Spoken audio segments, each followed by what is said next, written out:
ಕೊಪ್ಪಳದಲ್ಲಿ ಚರಂಡಿ ಕೊಳಚೆ ನೀರು ಕುಡಿತಾರೆ ಜನ. ಬೇಸಿಗೆಯಲ್ಲಿ ಅಶುದ್ಧ ನೀರು ಕುಡಿತಾ ಇದ್ದಾರೆ ಜನ.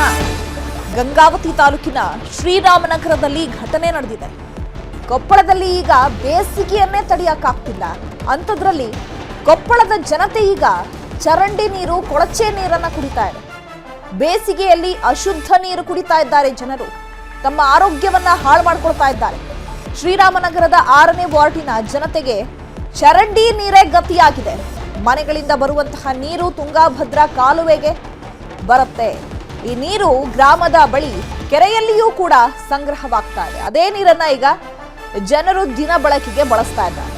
ಕಾಲುವೆ ನೀರು ಬಳಕೆಗೆ ಮಾತ್ರ ಪಿಡಿಒ ಸೂಚನೆಯನ್ನ ಕೊಟ್ಟಿದ್ದಾರೆ. ಗ್ರಾಮ ಪಂಚಾಯಿತಿ ನಿರ್ಲಕ್ಷ್ಯಕ್ಕೆ ಗ್ರಾಮಸ್ಥರು ಆಕ್ರೋಶವನ್ನ ವ್ಯಕ್ತಪಡಿಸುತ್ತಿದ್ದಾರೆ. ಜನರಿಗೆ ಶುದ್ಧ ಕುಡಿಯುವ ನೀರು ನೀಡಿ ಅಂತ ಹೇಳಿ ಆಗ್ರಹಿಸ್ತಾ ಇದ್ದಾರೆ.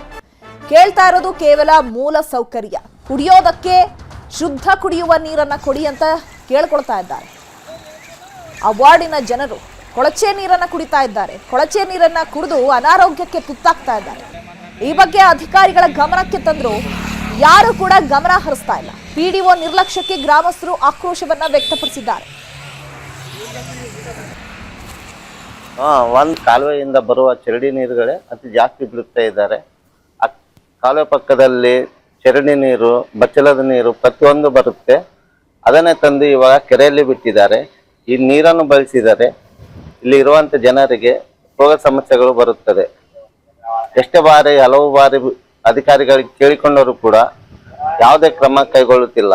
ಸಂಬಂಧಪಟ್ಟ ಅಧಿಕಾರಿಗಳು ಇದರ ಬಗ್ಗೆ ಸಂಪೂರ್ಣವಾಗಿ ಮಾಹಿತಿಯನ್ನು ಪಡೆದುಕೊಂಡು ಈ ಕೆರೆಯನ್ನು ಸ್ವಚ್ಛತೆ ಮಾಡಿ ಒಳ್ಳೆ ಕುಡಿಯುವಂತ ನೀರು, ಬಳಸುವಂತ ನೀರು ಜನರಿಗೆ ಬಿಡಬೇಕೆಂದು ತಮ್ಮಲ್ಲಿ ಮನವಿಯನ್ನು ಮಾಡಿಕೊಳ್ಳುತ್ತೇನೆ. 6ನೇ ವಾರ್ಡ್ ಜನರಿಗೆ ಸ್ವಚ್ಛತೆಯಾದ ನೀರಿಲ್ಲ. ಆಮೇಲೆ ಇದರಿಂದ ರೋಗ ರುಜಿಗಳು ಬರುತ್ತದೆ.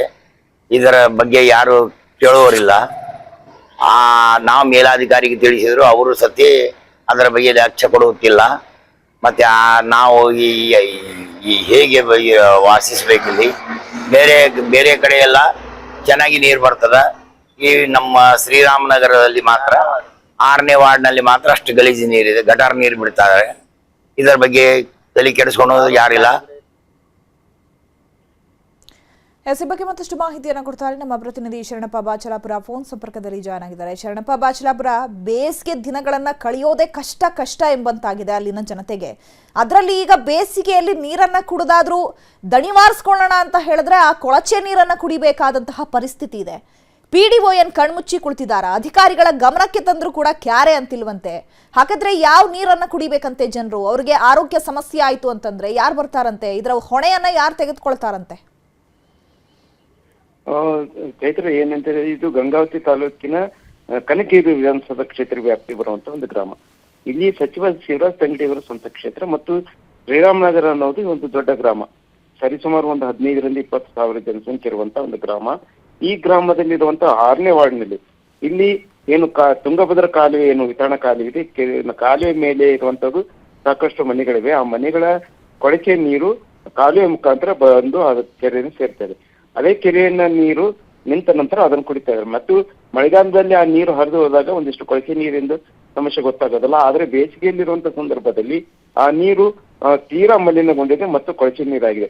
ಮತ್ತು ಈ ಕುರಿತು ಈಗಾಗಲೇ ಪಿಡಿಒದವರಿಗೆ, ಗ್ರಾಮ ಪಂಚಾಯತಿಗಾಯ್ತು ಮತ್ತು ಜನಪ್ರತಿನಿಧಿಗಳಾಯ್ತು ಅವರು ಮನವಿಯನ್ನು ಮಾಡ್ಕೊಂಡಿದ್ದಾರೆ. ಆದ್ರೆ ಅವ್ರು ಹೇಳೋದಂತ ಹೇಳಿದ್ರೆ, ಈ ನೀರನ್ನು ಕುಡಿಬೇಡ್ರಿ, ಅಲ್ಲಿ ಏನು ಆರೋ ಪ್ಲಾಂಟ್ ಇವುಗಳಿವೆ, ಅಲ್ಲಿ ನೀರನ್ನು ತೆಗೆದುಕೊಂಡು ಬನ್ನಿ ಅನ್ನುವಂತ ಅವ್ರು ಮಾಹಿತಿಯನ್ನ ಅವ್ರು ಕೊಡ್ತಾರೆ. ಆದ್ರೆ ಏನು 6ನೇ ವಾರ್ಡ್ನಿಂದ ಸ್ವಲ್ಪ ದೂರದಲ್ಲಿರುವಂತ ಏನು ಶುದ್ಧ ಕುಡಿಯುವ ನೀರು ಘಟಕಕ್ಕೆ ಹೋಗಿ ಬರೋದು ಬಹಳ ಕಷ್ಟ ಮತ್ತು ಅಲ್ಲಿ ಹಣ ಕೊಟ್ಟು ತರಬೇಕಾದಂತ ಅನಿವಾರ್ಯತೆ ಇದೆ. ಈ ಕಾರಣಕ್ಕೆ ಈಗ ಅವ್ರು ಹೇಳೋದಂದ್ರೆ, ಒಂದು ಈ ಕೊಳಚೆ ನೀರಿನ ಮುಕ್ತಿ ಕೊಡ್ರಿ, ಜೊತೆಗೆ ಈ ಭಾಗದಲ್ಲಿ ಒಂದು ಆರೋ ಪ್ಲಾಂಟ್ ಆದ್ರೂ ಕೊಡ್ರಿ, ಅದರ ಕುಡಿಯೋದಕ್ಕೆ ನೀರಿನ ಸಾಧ್ಯತೆ ಇದೆ. ಮತ್ತು ಇಲ್ಲಿ ಬಹುತೇಕರು ಏನು ಬಡವರೇ ವಾಸವಾಗಿ. ಹಾಗೆ ಸಂಪರ್ಕದಲ್ಲಿರಿ, ಮತ್ತೆ ನಿಮ್ಮನ್ನ ಮಾತಾಡಿಸ್ತೀನಿ. ಇನ್ನು ರಾಮರೆಡ್ಡಿ ಅಂತ ಇಒ ಗಂಗಾವತಿ ಅವರು, ನಮಸ್ತೆ ಸರ್, ಫೋನ್ ಸಂಪರ್ಕಕ್ಕೆ ಸಿಕ್ಕಿದ್ದಾರೆ. ನಮಸ್ತೆ. ನಮಸ್ತೆ ಮೇಡಮ್. ನಮಸ್ತೆ ಸರ್. ಈಗ ಬೇಸಿಗೆ ತಾಪಮಾನ ಎಷ್ಟಿದೆ ಅಂತ ಗೊತ್ತು ಸರ್. ಈ ಬೇಸಿಗೆಲೂ ಕೂಡ ನೀರು ಶುದ್ಧವಾಗಿ ಸಿಗ್ತಿಲ್ಲ ಅಂತಂದ್ರೆ ಜನರು ಏನ್ ನೀರನ್ನ ಕುಡಿಬೇಕು ಸರ್? ಎಸ್ ಮೇಡಮ್, ಅದು 6ನೇ ವಾರ್ಡಿಗೆ ಸಂಬಂಧಪಟ್ಟಂಗೆ ಅಲ್ಲಿ ಒಂದು ಕೆರೆ ಇದೆ ಮೇಡಮ್. ಕೆರೆ ನೀರ್ನ ಜನರಿಗೆ ಬಳಸ್ಲಿಕ್ಕೆ ಮಾತ್ರ ನಾವು ಉಪಯೋಗಿಸ್ತಾ ಇದೀವಿ. ಈಗ ಮೊನ್ನೆ ಕೆನಾಲ್ ಇಂದ ನೀರ್ ಬಿಟ್ಟಾಗ ಸಾರ್ವಜನಿಕರು ಬಿಡಬೇಡ್ರಿ ಅದು ಗಲೀಜಿದೆ ಅಂತ ಹೇಳಿದ್ರೆ ಎಲ್ಲ ಸ್ವಚ್ಛಗೊಳಿಸಿ ಕೂಡ ಅದನ್ನ ಕೆರೆಯನ್ನು ತುಂಬಿಸಿದೀವಿ. ಹ್ಮ್ ಜನರಿಗೆ ಶುದ್ಧ ಕುಡ್ಲಿಕ್ಕೆ ನೀರು ಕೂಡ ನಾವು ಆರೋ ಪ್ಲಾಂಟ್ ಅನ್ನು ರಿಪೇರ್ ಮಾಡ್ತಾ ಇದೀವಿ. ಒಂದು 2 days ಅಲ್ಲಿ ರಿಪೇರಿ ಆಗ್ತಾ ಇದೆ ಪಂಚಾಯತಿಯಿಂದ. ಜೊತೆಗೆ ಅಲ್ಲಿ ನಮ್ಮ ಬೇರೆ ವಾರ್ಡ್ ಅಲ್ಲಿ ಇರತಕ್ಕಂತ ಲೈನ್ ಅನ್ನು ಕೂಡ ಕನೆಕ್ಟ್ ಮಾಡ್ಕೊಂಡು ವಿತಿನ್ 2 days ಅಲ್ಲಿ ನೀರಿನ ಸಂಪರ್ಕ ಮಾಡ್ತೀವಿ. ನಾವು ಆಲ್ರೆಡಿ ನೀರಿನ ಸಂಪರ್ಕ ಇದೆ. ಅವ್ರಿಗೆ ಈಗ ಬೇಸಿಗೆ ಕಾರಣಕ್ಕಾಗಿ ನಮ್ದು ಕೆಲವೊಂದಿಷ್ಟು ಬೋರ್ವೆಲ್ಸ್ ಡ್ರೈ ಆಗಿದೆ. ಹಾಗಾಗಿ ಆಲ್ಟರ್ನೇಟ್ ಬೇರೆ ಬೋರ್ವೆಲ್ ಗಳನ್ನ ಪ್ರೈವೇಟ್ ಬೋರ್ವೆಲ್ ಅಂತ ಕನೆಕ್ಟ್ ಮಾಡ್ಕೊಂಡು ಆ ಏರಿಯಾಕ್ಕೆ ಸಫಿಷಿಯಂಟ್ ವಾಟರ್ ನ ವಿತಿನ್ 2 days ಅಲ್ಲಿ ನಾವು ಸಂಪರ್ಕ ಕಳಿಸ್ತೀವಿ. ಸರ್ ಡಿಲೇ ಆಗ್ತಾ ಇದೆ ಸರ್ ಈಗ ಅಲ್ಲಿ, ಯಾಕಂದ್ರೆ ಗ್ರಾಮಸ್ಥರು ಆರೋಪ ಮಾಡ್ತಿದ್ದಾರೆ ಇಲ್ಲ ಡಿಲೇ ಒಂದು ಮೇಡಮ್ ನಮ್ದು ಬೋರ್ವೆಲ್ ಕೂಡ ಸೇರ್ತಾ ಇದೆ ಅಂತ ಹೇಳಿ. ಇಲ್ಲ ಕೊಳಚೆ ನೀರಿಲ್ಲ ಮೇಡಮ್, ಕೊಳಚೆ ನೀರು ನದಿ ಸೇರ್ತಾ ಇತ್ತು. ಒಂದಿನ ಪೂರ್ತಿ ಅದನ್ನ ನಮ್ಮ ಪಂಚಾಯತಿ ಅಭಿವೃದ್ಧಿ ಕ್ಲೀನ್ ಮಾಡಿಸಿ ಈಗ ಕೆರೆ ತುಂಬಿಸಿದ್ದಾರೆ. ಆ ಕೆರೆ ತುಂಬಿಸಿಲ್ಲ ಅಂತಂದ್ರೆ ಈಗ ಜಾನುವಾರುಗಳಿಗೆ ಬಳಸಲಿಕ್ಕೆ ಕೂಡ ಜನರಿಗೆ ತೊಂದರೆ ಆಗ್ತಾ ಇತ್ತು. ಆ ಕೆರೆ ಸ್ವಚ್ಛಗೊಳಿಸಿ ಈಗ ಶುದ್ಧವಾದ ನೀರನ್ನು ತುಂಬಿಸಿದೀವಿ. ಆದ್ರೂ ಕೂಡ ಕೆರೆ ನೀರು ಮೊದ್ಲಿಂದನೂ ಕೂಡ ಜನ ಕುಡಿಯಲ್ಲ ಮೇಡಮ್. ಅದು ಓನ್ಲಿ ಬಳಸ್ಲಿಕ್ಕೆ ಮಾತ್ರ ಬಳಸ್ತಾರೆ, ಕುಡ್ಲಿಕ್ಕೆ ಬೇರೆ ವ್ಯವಸ್ಥೆ ಇದೆ, ಬೋರ್ವೆಲ್ ಇದೆ. ಆದ್ರೂ ಕೂಡ ಬೋರ್ವೆಲ್ಗಳು ಇತ್ತೀಚೆಗೆ ತಾಪಮಾನ ಜಾಸ್ತಿ ಇರೋ ಕಾರಣಕ್ಕಾಗಿ ಎಲ್ಲ ಡ್ರೈ ಆಗ್ತಾ ಇದೆ. ನಾವು ಖಾಸಗಿ ಕೊಳವೆ ಕೂಡ ತಗೊಂಡು ಅದನ್ನ ನೀಗಿಸ್ತಾ ಇದೀವಿ. ಆಮೇಲೆ ಆ ಏರಿಯಾದಲ್ಲಿ ಒಂದು ಆರೋ ಪ್ಲಾಂಟ್ ಕೂಡ ಇದೆ, ಅದನ್ನ ರಿಪೇರಿ ಕೂಡ ಈಗ ಆಲ್ರೆಡಿ ನಮ್ಮ ಡಿಪಾರ್ಟ್ಮೆಂಟ್ RWS ಡಿಪಾರ್ಟ್ಮೆಂಟ್ ಕೂಡ ಕೈಗೆತ್ತಿಕೊಂಡಿದೆ. ವಿತಿನ್ 2 days ಅಲ್ಲಿ ಕೂಡ ಅದನ್ನ ಅಟೆಂಡ್ ಮಾಡ್ತೀವಿ. ಭರವಸೆ ಕೊಡ್ತೀರಾ ಸರ್ ವಿತಿನ್ 2 days ಅಲ್ಲಿ ಶುದ್ಧ ಕುಡಿಯುವ ನೀರು ಸಿಗುತ್ತೆ ಅಂತ? ಎಸ್ ಮ್ಯಾಮ್ ಅದನ್ನ ನಾನು ಅಶ್ಯೂರ್ ಮಾಡ್ತೀವಿ ಮೇಡಮ್. ಓಕೆ ಸರ್, ನಾವು ಕೂಡ ಫಾಲೋ ಅಪ್ ಮಾಡ್ತೀವಿ sir. Thank you sir News 18 ಜೊತೆ ಮಾತನಾಡಿದ್ದಕ್ಕಾಗಿ. ಇನ್ನು ಶರಣಪ್ಪ ಅವರು ಫೋನ್ ಸಂಪರ್ಕದಲ್ಲಿ ಜಾಯ್ನ್ ಆಗಿದ್ರು, ಮಾಹಿತಿ ಕೊಡ್ತಾ ಇದ್ರು. ಶರಣಪ್ಪ ಬಾಚಲಾಪುರ ಅವರೇ, ಈ ರಾಮ್ ರೆಡ್ಡಿ ಅವರು ಹೇಳಿದ್ದಾರೆ ವಿತಿನ್ 2 days ಅಲ್ಲಿ ನಾವು ಜನರಿಗೆ ಶುದ್ಧ ಕುಡಿಯುವ ನೀರನ್ನ ಕೊಡ್ತೀವಿ ಅಂತ ಹೇಳಿ. ಸೊ ಕೆಲಸಗಳು ನಡೀತಾ ಇದೆಯಾ ಈಗ ಈ ವಿಚಾರಕ್ಕೆ ಸಂಬಂಧಪಟ್ಟಂತೆ? ಅಲ್ಲ, ಚೈತ್ರ ಅವ್ರು ಈಗಾಗಲೇ ಇಲ್ಲಿ ಆಗಿರೋದಂತ ಹೇಳಿದ್ರೆ, ಇದು ಏನು ಇತ್ತೀಚೆಗೆ ಕುಡಿಯುವ ನೀರಿಗಾಗಿ ತುಂಗಭದ್ರದಿಂದ ನೀರ್ ಬಿಟ್ಟು ಆ ನೀರನ್ನೇ ಸ್ವಚ್ಛ ಮಾಡಿದ್ರು. ಆದ್ರೆ ಇಲ್ಲಿ ಮುಖ್ಯವಾಗಿ ಆಗ್ಬೇಕಾಗಿದ್ದು ಏನಂತ ಹೇಳಿದ್ರೆ, ಇಲ್ಲಿ ಏನು ಮನೆಗಳಿಂದ ಬರುವಂತ ಕೊಳಚೆ ನೀರನ್ನ ಅದನ್ನ ಡೈವರ್ಟ್ ಮಾಡಿ ಬೇರೆ ಕಡೆ ಸಾಗಿಸ್ಬೇಕು ಒಂದು. ಅದ್ರ ಜೊತೆಗೆ ಏನು ಅಲ್ಲಿರುವಂತ ಆರೋ ಪ್ಲಾಂಟ್ ಅನ್ನು ಈಗ ಇವರು ಹೇಳೋ ಪ್ರಕಾರ 2 ದಿನ ನಂತರ ಅದನ್ನ ರಿಪೇರಿ ಮಾಡ್ತೀವಿ ಅನ್ನೋಂತ ಇದೆ. ಆದ್ರೂ ಸಹ ಆದಷ್ಟು ಬೇಗನೆ ಆದ್ರೆ ಮಾತ್ರ ಅಲ್ಲಿ ಜನರಿಗೆ ಶುದ್ಧ ಕುಡಿಯ ನೀರು. ಯಾಕಂದ್ರೆ ಇದು ಕೊಪ್ಪಳದಲ್ಲಿ ಈಗಾಗಲೇ 30 ಮತ್ತು 40 ಡಿಗ್ರಿ ಸೆಲ್ಸಿಯಸ್ ತಾಪಮಾನ ಆಗಿದೆ. ಜೊತೆಗೆ ಈಗ ಕಡುದಾಹ ಆಗುತ್ತಾ ಇರುವಂತ ಸಂದರ್ಭದಲ್ಲಿ ಶುದ್ಧವಾದ ಕುಡಿಯ ನೀರು ಕೊಡ್ಬೇಕಾಗಿದ್ದು ಒಂದು ಸ್ಥಳೀಯ ಸಂಸ್ಥೆ ಆಗಿರ್ಬೋದು ಮತ್ತು ಯಾವುದೇ ನಗರ ಸಂಸ್ಥೆಗಳಿಗೆ, ಸರ್ಕಾರ ಸಂಸ್ಥೆಗಳಿಗೆ ಆದ್ಯ ಕರ್ತವ್ಯ. ಈ ನಿಟ್ಟಿನಲ್ಲಿ ಕ್ರಮ ಕೈಗೊಳ್ಳಬೇಕು ಅನ್ನುವಂತ ಒತ್ತಾಯ ಜನರಿದೆ. ಆ ಇದಕ್ಕೆ ಸ್ಪಂದಿಸ್ತಾರೆ ಅನ್ನೋದನ್ನು ಸಹ ಕಾದು ನೋಡ್ಬೇಕಾಗಿದೆ Chaitra. Okay, thank you Sharanappa ತಮ್ಮೆಲ್ಲ ಡೀಟೇಲ್ಸ್ಗೆ.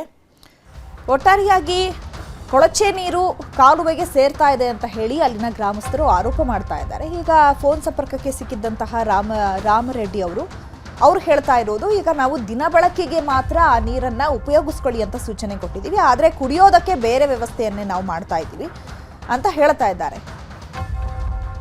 ಏನೋ ಸಚಿವರಾಗಿರುವಂತಹ ಶಿವರಾಜ್ ತಂಗಡಗಿ ಅವರು ಫೋನ್ ಸಂಪರ್ಕಕ್ಕೆ ಸಿಕ್ಕಿದ್ದಾರೆ. ನಮಸ್ತೆ ಸರ್.